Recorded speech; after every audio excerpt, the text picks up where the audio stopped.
Gapiring. Imom Buxoriy haqida fikrlaringiz. Chiroyli va o'ziga maftunkor o'ta joziba. Imom Buxoriy haqida fikrlaringiz.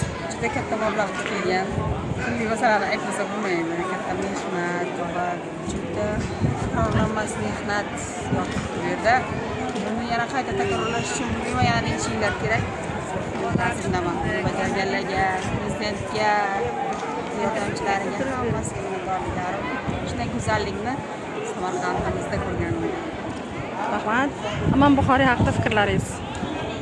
Judayam kutgandik, bizlar ochilishini intizorlik bilan kuydik, ziyorat qildik, ko'nglimiz taskin topdi.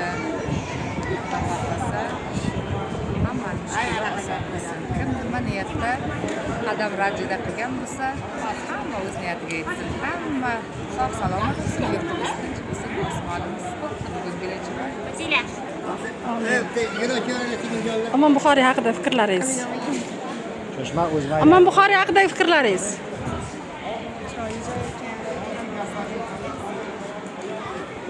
Bo'ldimi? Daqiqa, to'xta. Imom Buxoriy haqida fikrlaring. Juda chiroyli joy ekan. Sevara qol. Sevara. Imom Buxoriy haqida fikrlaring. Judayam chiroyli, go'zal. Birinchi marta kelishim. Yoqdimi? Judayam